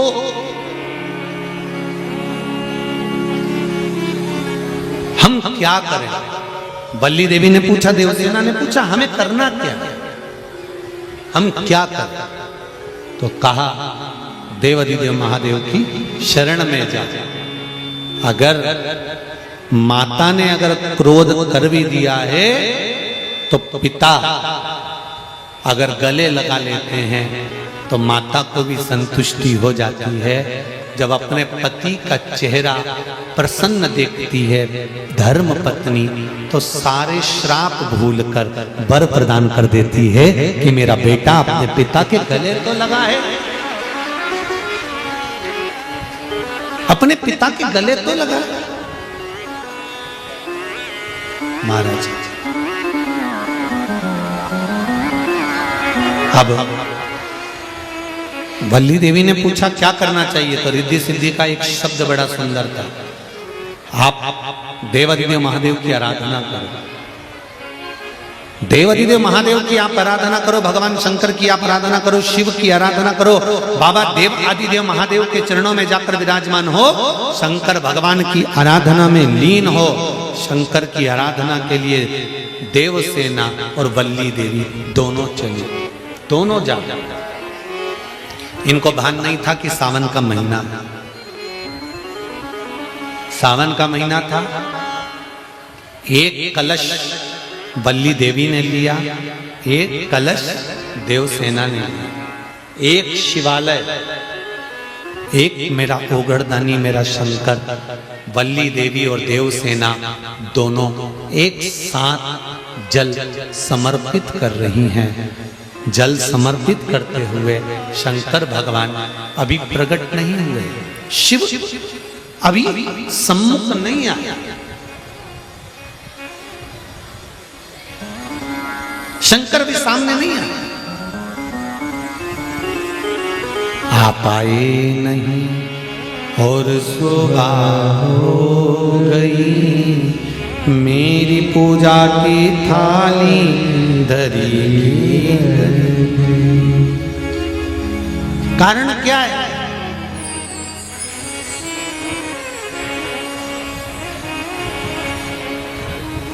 अगर स्तुति करिए, आराधना करिए, शंकर का भजन कराए, शंकर का स्मरण कराए, शंकर भगवान पर एक लोटा जल समर्पित कराए, तो कितना बड़ा भी दुख से दुख होगा। ये वल्ली देवी और देवसेना की कथा कहती है कि वे दुख मेरा देव अधिदेव महादेव काट देगा, ये निश्चित है। कैसा भी कबऊ चूके ना तेरा काम रे, भजले गोरापति को, गोरापति को भजले गौरापति को, कबऊ चूके ना, कबऊ चूके ना तेरा काम रे, भजले गौरापति को। जिंदगी में अगर दुख आया है तो शिव की शरण जाना, शिव की शरण।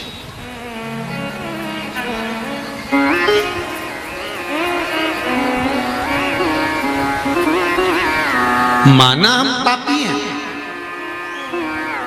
छल छित्र कपट निंदा बेईमानी प्रपंच इस मनुष्य के शरीर में हर पल हर घड़ी हर क्षण है। ऐसा कोई मनुष्य नहीं जो छल कपट बेईमानी प्रपंच झूठ आदि आदि से दूर रह गए। माना हम इसमें फंसे होंगे, पर तेरी कृपा होगी ना, तेरी दया होगी ना, तो ये पाप की जो ये गठरी है, ये मनुष्य का शरीर, एक दिन इस गठरी को खोल कर तू पाप बाहर निकाल देगा और गठरी के अंदर जितने कपड़े हैं उसको धोकर साफ कर देगा। ये निश्चित, अगर तेरी कृपा होगी तो। अगर तेरी दया होगी तो। बल्ली देवी और देवसेना ने जल चढ़ाना प्रारंभ करा, शंकर भगवान का स्मरण करना प्रारंभ करा। उनको नहीं मालूम था सावन का महीना। बल्ली देवी जाते जाते कोई पत्तियां तोड़कर लेकर आ जाती थी। बल्ली देवी पत्तियां, क्योंकि बल्ली देवी एक आदिवासी राजा की पुत्री है।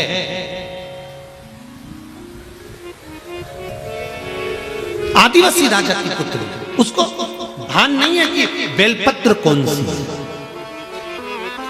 फिर समझ लेना मेरी जीजियों, जितने लोग आस्था चैनल पर कथा सुन रहे हैं, जितने फेसबुक यूट्यूब पर सुन रहे हैं, अगर एक बात हमने पहले भी कही है, आज फिर कह रहे हैं, बेलपत्र तोड़कर शंकर भगवान को चढ़ाओ, मना नहीं है, पर एक प्रयास अपनी जिंदगी में जरूर करना कि बेलपत्र चढ़ाने का यदि आपको शौक है तो जीवन में एक बेलपत्री का वृक्ष भी लगाने का शौक रखिए, जिससे वो बेलपत्र का वृक्ष बड़ा हो।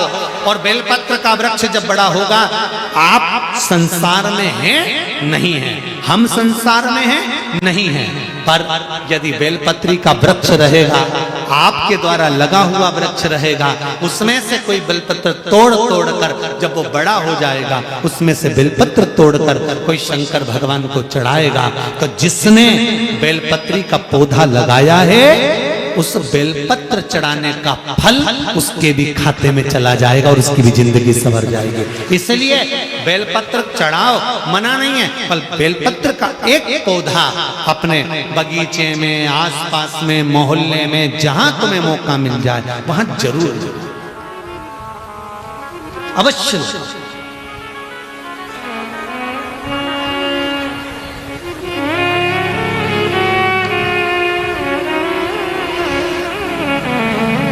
शिव को समर्पित करें अवश्य। भगवान शंकर को बेलपत्र का, तो बल्ली देवी को नहीं मालूम था कि बेलपत्र का पौधा कौन सा होता है। बल्ली देवी को नहीं मालूम था कि बेलपत्र कैसा होता है। बल्ली देवी आदिवासियों राजा की पुत्री थी। गई, पेड़ की पत्तियां तोड़ लाई, वृक्ष की पत्तियां लाई, शंकर भगवान को समर्पित कर। फिर गई, फिर पत्तियां तोड़ के लाई, शंकर भगवान को समर्पित कर। फिर गई, फिर तोड़ कर लाई, शंकर भगवान को समर्पित कर। शिवरात्रि के दिन जो बड़ी शिवरात्रि होती है, माघ महीने के अंतर्गत जो आती है, ध्यान है आप लोगों को? उस शिवरात्रि के दिन सबसे ज्यादा जरूरी क्या होता है चढ़ाना?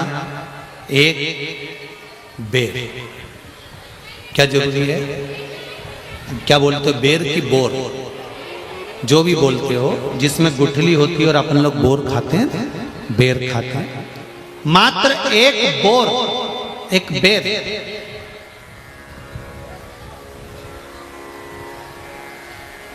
महाशिवरात्रि के दिन समर्पित किया जाता है। क्यों करते हैं?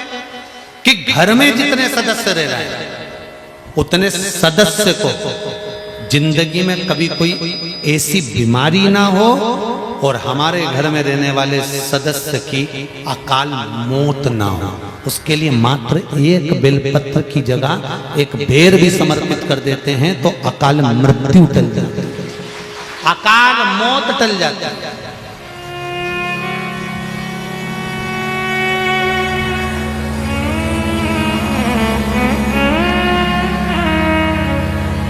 बारह महीने शिवरात्रि आती है,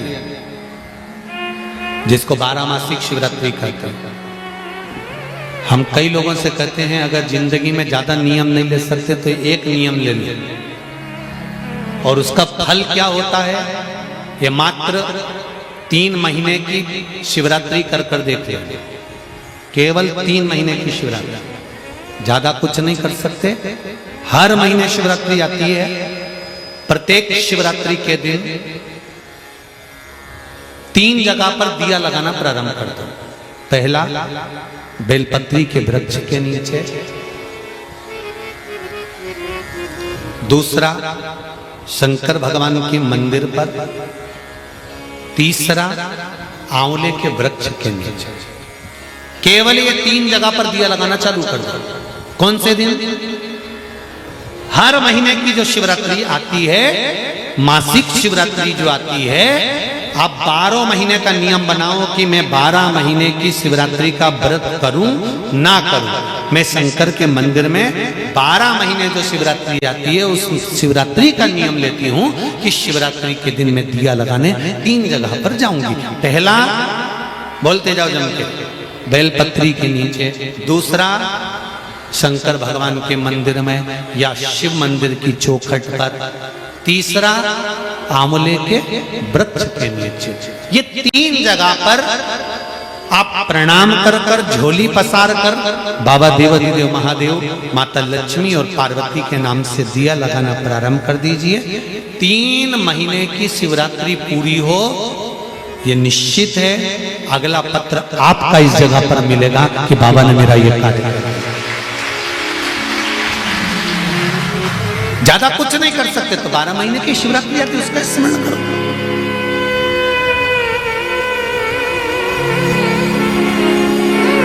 वल्ली देवी बेलपत्र को नहीं जानती थी।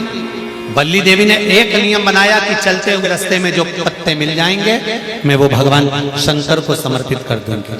देवसेना ने कई बार कहा, देवसेना बार बार कहती थी, क्योंकि देवसेना देवताओं के घर की पुत्री। इसने बार बार कहा, अरे वल्ली, ए वल्ली देवी, ए वल्ली, तो ये क्या करती है?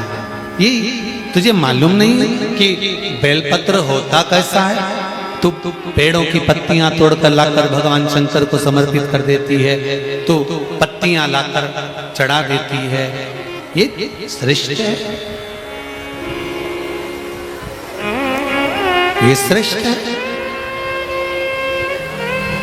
घर में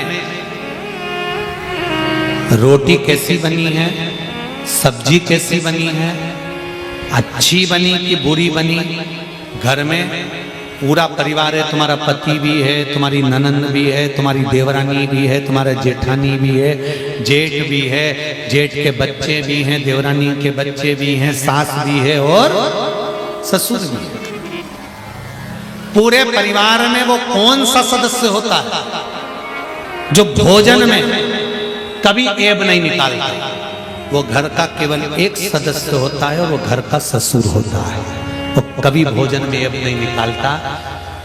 बहू ने लाकर रखा, उसने खा लिया, पास में सास बैठी है, वो मुंह सड़ा रही है।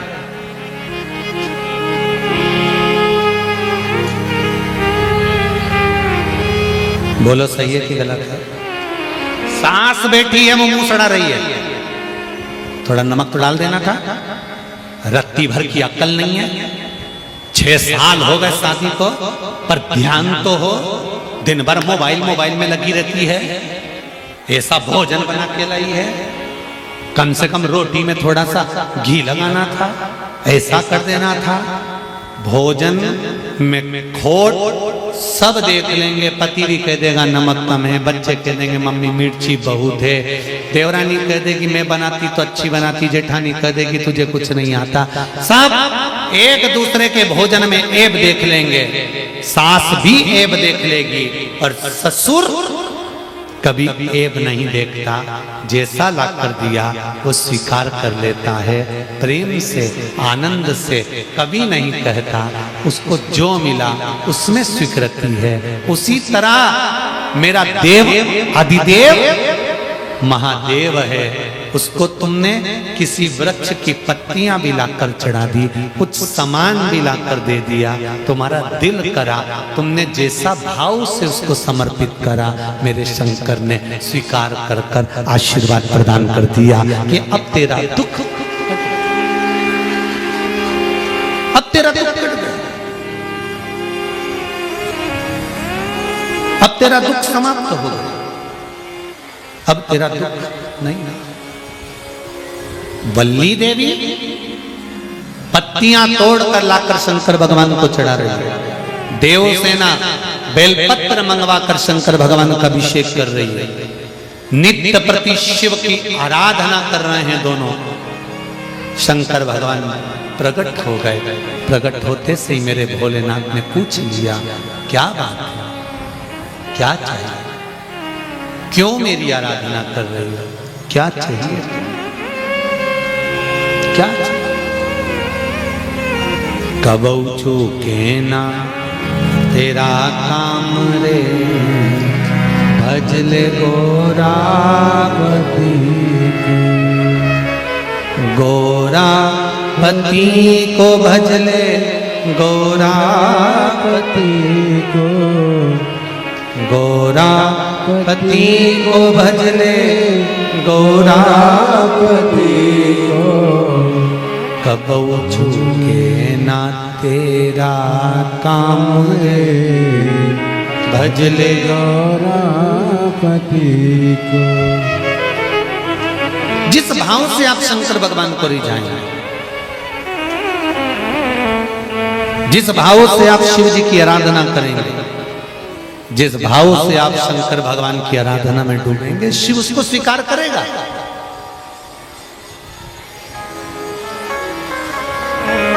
शंकर भगवान उसको स्वीकार करेगा।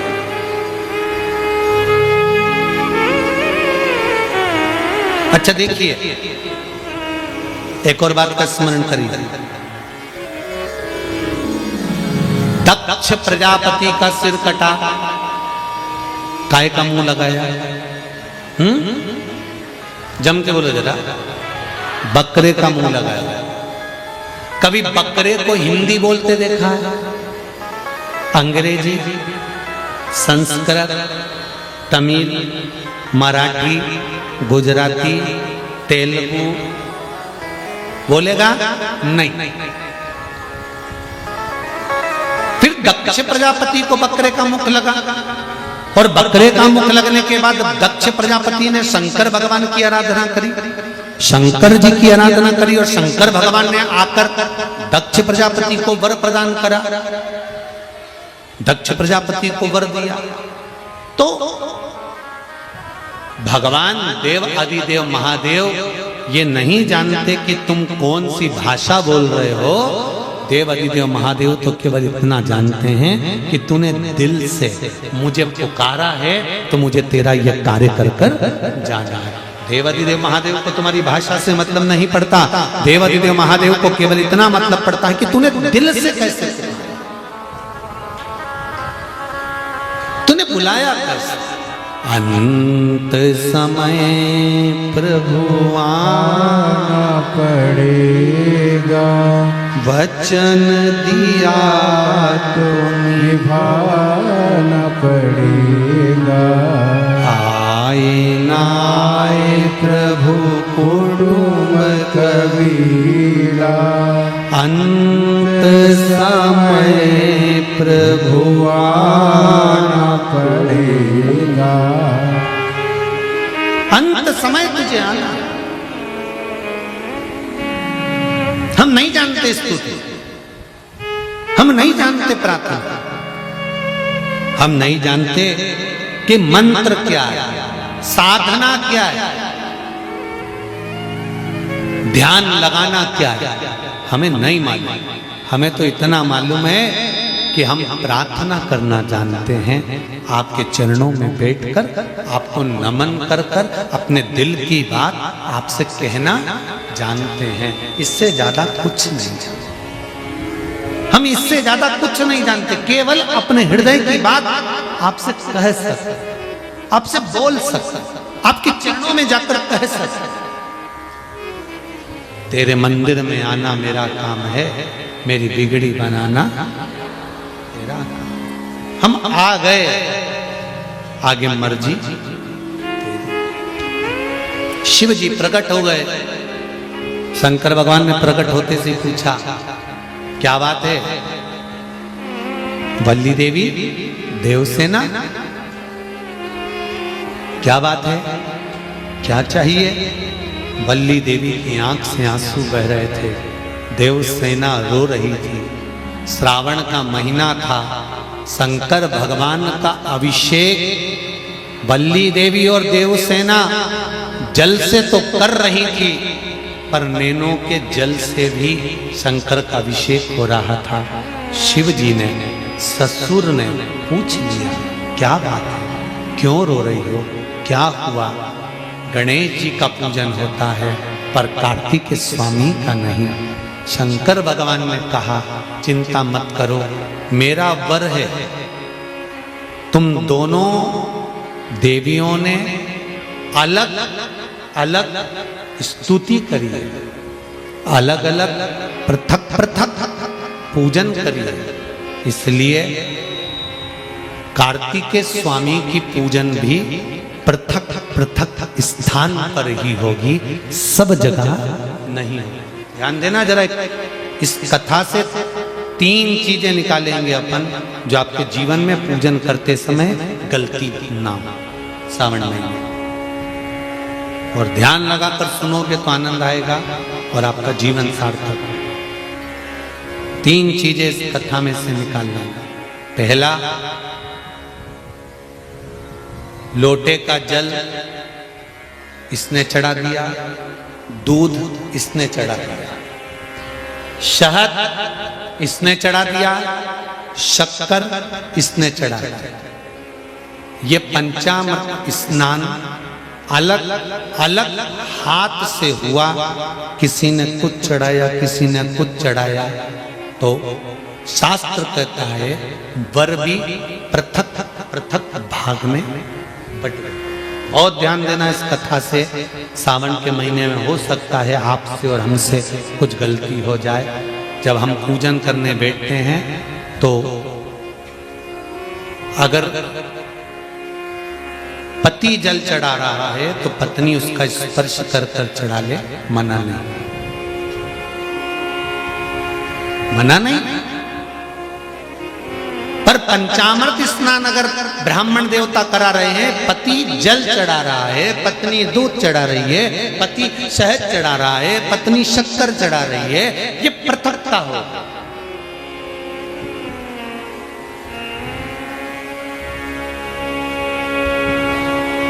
या तो दोनों को जल चढ़ाना, दोनों को दूध चढ़ाना, दोनों को शक्कर चढ़ाना, दोनों को। कितनी सुंदर बात है पशुपति व्रत की कि प्रसाद जो शंकर भगवान के मंदिर में एक हिस्सा लेकर आते हो, उस हिस्से को भी पृथक नहीं करा जाता। उस हिस्से को भी, जिसने पशुपति व्रत करा है, एक हिस्से का प्रसाद उसी को खाना है, यहां तक है कि दूसरे को नहीं देना। शंकर भगवान के मंदिर में, शिव जी के मंदिर में नारियल तक नहीं फोड़ा जाता। क्यों? वो पृथक हो जाएगा। खंडित बेलपत्र समर्पित नहीं करी जाती, वो पृथक हो जाएगी। शंकर भगवान को धतूरा चढ़ाया जाता है, पूर्ण चढ़ाया जाता है। चावल का दाना चढ़ाया जाता है, पूर्ण चढ़ाया जाता है। एक बेलपत्र चढ़ाई जाती है, वो पूर्ण चढ़ाई जाती है। पृथकता ना रहे।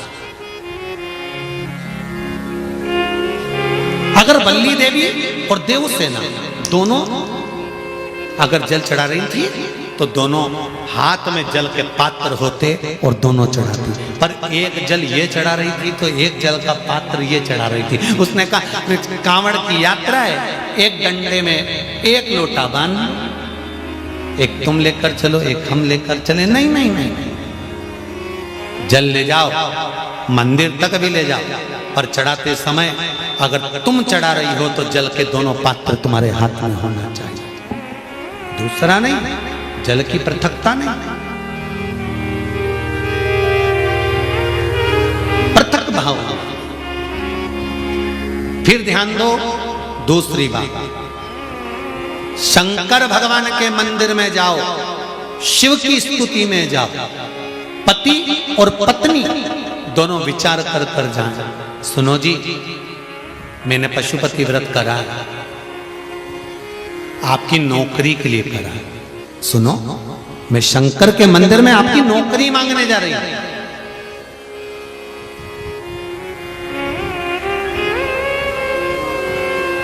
मैं नौकरी मांगने जा रही हूं। अब शिव मंदिर में आप गए, व्रत करा था, पति को भी साथ ले गए, दोनों ने प्रणाम करा। शंकर भगवान प्रसन्न हो गए। सबसे पहले शंकर भगवान ने पति से कहा, तू मांग ले, पहले तुझे क्या चाहिए, क्योंकि तेरी पत्नी का व्रत है, उसको बाद में दूंगा। उसने व्रत करा, थोड़ी तप साधना और कर लेंगे, तू मांग ले। पति ने कहा, मुझे वर दे दो, मेरी एक मकान और एक प्लाट उलझा पड़ा है, वो सुलझ जाए। शंकर भगवान ने पत्नी से कहा, अब तू मांग ले। पत्नी कहने लगी, मैंने इनकी नौकरी के लिए मांगा था। शंकर भगवान ने कहा, तूने नौकरी के लिए मांगा था, पर तेरा पशुपति व्रत जब तूने प्रारंभ करा था, तेरे मन में भाव आया था कि नौकरी मिले और मैं और मेरे पति दोनों शंकर की धोख लगाने के लिए जाएं, और भगवान के सामने जब हम झोली पसार के मांगे तो एक जैसा हमारी कामना पूर्ण कर देना। अब तेरे पति ने प्लाट का भाव मांग लिया और तू नौकरी मांग रही है, दोनों में पृथकता हो। फिर निवेदन करेंगे, शंकर के मंदिर में जाकर पति को बता देना कि मैं शंकर के मंदिर जा रही हूं और मेरी आराधना का कारण ये है, और उस आराधना के कारण ही मैं आपकी नौकरी के लिए, आपके व्यापार के लिए, आपके व्यवसाय के लिए, आपके लिए मैंने ये करा, और इसीलिए मैं पशुपति व्रत कर रही हूं, और मुझे पूरा विश्वास है शंकर भगवान मेरी मनोकामना पूर्ण करेंगे। तो दोनों जाएं और दोनों प्रणाम करें, तो दोनों के प्रणाम करते समय वर भी एक हो कि भगवान नौकरी लगा देना, प्रभु सुन लेना मेरे दातार, तेरी कृपा चाहिए। पृथकता नहीं, पृथकता का भाव नहीं। हाँ, पति अलग पशुपति व्रत कर रहा है, पत्नी अलग पशुपति व्रत कर रही है।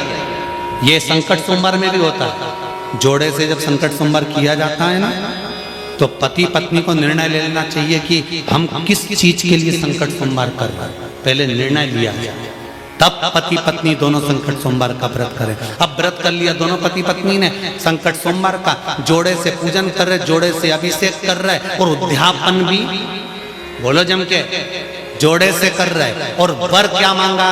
पति ने सोचा था दुकान का, पत्नी ने सोचा था पार्लर का। निर्णय अलग था, निर्णय तो अलग। महाराज शिव कथा कर रही है, शंकर का अनुमोदन कर रहा है।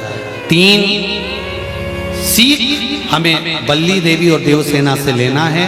कथा विस्तार से है, समय की एक सीमा है, इसलिए एक बार और रह गया कि एक सीख और लेना है, और वो पेट से जुड़ी हुई बीमारी का भी क्रम रह गया, वो कल की कथा में लेंगे। और बल्ली देवी और देवसेना के संवाद को कल की कथा में आगे बढ़ाएंगे। आज की कथा को यहाँ विराम देते हुए भाव भक्ति से आनंद से कथा को विराम देते हैं। कल कथा पुनः आगे बढ़ेगी और आनंद लेंगे श्रावण शिव महापुराण कथा का। हर हर महादेव।